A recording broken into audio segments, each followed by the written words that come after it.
How bad have things gotten for Joe Biden with black voters? Well, there is a radical idea floating around out there that maybe he should try to win their vote.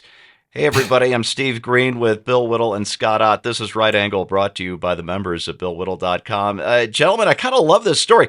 The headline, it was a Dave Weigel story in the Washington Post, really caught my eye. This idea that the Biden campaign needs to treat black voters the same way they would treat swing voters. In other words, messaging, getting out the vote, treating them like people, I don't know, who they actually respect and whose votes they have to earn and not just expect to get. Scott, this poll was conducted by Blueprint. It's a new organization. It's funded by venture capitalists and the co-founder of LinkedIn, Reid Hoffman. The American Prospect describes him as a centrist, but that just means he's anywhere between Barack Obama and Leon Trotsky, because that's, coming from the American Prospect. But what he found or what his organization found is that black and swing voters share similar economic priorities. And this is where I know this stuff is always BS, because they're saying, it's the same excuse. Biden's problem is he's not getting his message out there. He only has the media and the universities and the schools and every show on TV, but he's not getting his message out there. But isn't it a combination of a red flag for Biden, but also a green light for Republicans to start respecting black voters and try to earn their vote? Yeah, I think it must be a terrible thing to be a black voter in the United States, because you've got your own party who treats you as a gimme. Essentially, that it's a putt you can't miss, and they're always in your pocket, and you don't have to worry about them, and they're reliable. So you can go and patronize them, and speak at one of their Baptist churches in the South a couple of times, as Hillary Clinton did, kind of fall into a Southern drawl while you're doing it. With her hot sauce in her purse. Yeah, so. So you got that on the one side. These are the people who pretend to be your friends. And then on the other side, you've got people who have become so forlorn that you'll never be their friends, that they've just abandoned you. And, I can remember when I was first running for office in eastern Pennsylvania, and I was talking to our state senator in that area and about my plan that I was going to go into the inner city and go door to door and meet voters and try to find groups of voters there that I could speak to and stuff like that. And he very directly told me, don't waste your time in the inner city. And I said, what do you mean waste my time? What are you talking about? And he said, you need to spend your time in the Republican-rich suburbs, and your job is to get the people who already vote to come out and vote. You need to get those 3-4 voters, the ones who voted in 3 out of the last 4 elections, and make them 4-4 voters. Make sure that they show up at the next election. That's your job. Finding the people who already agree with you and getting them to show up. You're wasting your time in the inner city. And I said, forgive me, Senator, but wouldn't it be valuable to go to the inner city, because every vote I earn there, I take away from the other side. So it adds one for me and diminishes one from them. Wouldn't that be a good thing? He goes, well, you can do that after the election if you want. And I said, Senator, there's never any funding for stuff like that after the election. The money's only raised for elections. We're not interested in connecting with the community between elections. And you just can't raise money for that kind of work. So I just ignored what the senator said. And I told my team, basically, you guys work the suburbs. I'm going to work the inner city. And what I saw over and over again, because I was elected to the Republican State Committee in Pennsylvania, I served as the executive director of a county Republican committee, and over, I just saw this kind of hopelessness among Republicans. It's basically like, there's nothing we can do. The Democrats own the black community. And I'm like, when's the last time you've tried? When's the last time you had a conversation? When's the last time you went to a place where everybody didn't look like you and tried to connect? When's the last time you frankly shut your yap and started to listen and find out why? I mean, I looked for the precinct that had the highest Obama versus McCain vote in the city, and I went to that precinct because I wanted to find out why these people who never vote in local elections show up in large quantities, huge voter turnout in this precinct that was practically dead in the off-year elections, and talk to people there. If nothing else, I learned something. But I got into some conversations with people who I think I made a connection. And what happened there is not necessarily that guy said, oh, I've always voted Democrat, but I'm going to vote for that guy now. But he came away from that feeling, you know what? That guy's not the worst person in the world I've ever met. I don't know if I really need to get up early on election day and rush into the polling place before I go to work. You know, what's the big deal? And so you just kind of defang the threat because people finally meet you as a human being. So anyway, if Biden were smart, he'd start treating black voters as swing voters. He's not going to do that because his whole career has been built around not doing that.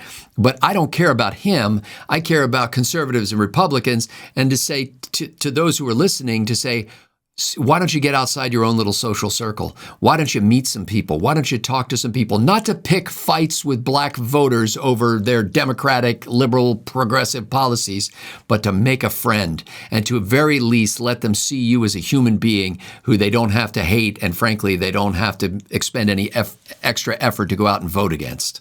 Yeah, and I say this every 2 years. I say it every fourth year, and it's Republicans need to go and listen, ask questions and listen. Yes. That would go such a long way. Speaking of which, the last Republican I can remember who actively courted black voters and Latino voters in a big way was Donald Trump in 2016. And Bill, barring a series of increasingly unlikely upsets in the early primaries and caucuses, Donald Trump is going to be the nominee again in 2024. And I'm not sure we've ever had a Democratic candidate weaker with any of his core constituents, including young voters, than Joe Biden is right now. Bill, let's say you had Donald Trump's ear for just a couple of minutes. What would you tell him to do to pull those two votes, to get those two votes, to deny Biden that vote and to earn Trump that vote? What would you tell him? Well, if you'll allow me, I'd like to just get Trump and Biden out of this because those are personalities and it's a bigger issue. No, that's brilliant. Thank you. If you were to look at this as a marketing or a sales opportunity, yes, you would look at this and say, we have a large section of our customer base that's getting miserable service, is deeply unhappy with the service that they're getting, but they're convinced that this is the best service available and that the competitors are worse. This is an opportunity that is just golden for us. So I would start thinking along the lines of, how do we convince this customer base that we can provide better service than their current service providers? That's essentially the entire strategy right there. 10 years ago now, I did the virtual presidency series, and I took it seriously enough that I gamed this out in my head quite a lot. The virtual presidency thing came as a result of Mitt Romney's loss, and I've said before, I was at a California fundraiser, got invited to this. Everybody else there had a ton of money. I was just there watching for the fireworks. And the first thing that happened before Romney came out was that his advisors came out, very much like what Scott said. And they said, yeah, we're here to raise some money, but don't worry, we're not going to spend not a single dollar of that on California. And it got some laughs, and it's like, we're going to spend it where we think we need to. And I'm thinking, that's frankly one of the main reasons why Romney lost, right? 48% of the population or for whatever is just beyond reach. We're never going to get them. We've talked about this many times. If I was running for president, I would make a plan to get every single vote in the country. I'd go after the LGBTQ vote. I really would. I wouldn't compromise my principles. I wouldn't tell people what they wanted to hear. But in the case of the black vote, Steve, rather, when I was gaming this out in my head, I thought the thing to do would be to go to the largest black churches I could find in inner city America and go in there and sit there in the most hostile audience I could find, look at the crowd and try and find the person who seemed to hate me the most and have a conversation with that person. And just not a lecture and not a lesson for me either, a conversation, right? And basically just say to this guy, listen, forget about me and my motives just for a second, okay? Because everybody's got motives. I want to get elected, so do the Democrats. Put those motives aside. Do you think that you are living your best life right now? Do you think that you, your friends, and your family could not imagine a better world than the world you're living in now. And I already know what the answer to that question is, right? And so once I got that answer, that no, I can imagine a better world than this, then I would say, well, so can I, and that's why I'm here. And then I would start talking about what they want. And what I would find is, I would say, listen, you want what's in your best interest. I want what's in my best interest. And so where do these two things align? Where can we both agree it's good for me, good for you? I'm assuming since you're in this church, you're not in favor of drive-by shootings, and you're not in favor of watching 8,000 young black males kill each other every single year, and you don't like the fact that your schools are the worst in the entire planet. You don't like the fact that the communities you walk in are unsafe. You don't like any of this stuff. Am I wrong about this? Because I don't like it, and I'm assuming you don't either. And I would just take it step by step from there, and I would basically go out and make the case, listen, you've been voting the same way. When I say you, I mean the members of this church as a general rule. It's why I'm here. I've been voting Democrat for 60, 70 years. How well has that worked out for you? You've been told by people that we're worse and we want to put you in chains, but those are the people who you've been electing for 70 or 80 years. We didn't create the situations in your neighborhood.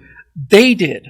And they are so sure that you're going to vote for them that they don't care about what actually happens to you. They want to give you the worst of everything. They think they can buy you with the cheapest cell phones, the worst transportation, the worst food, the worst housing. They think that's enough for you, and I don't.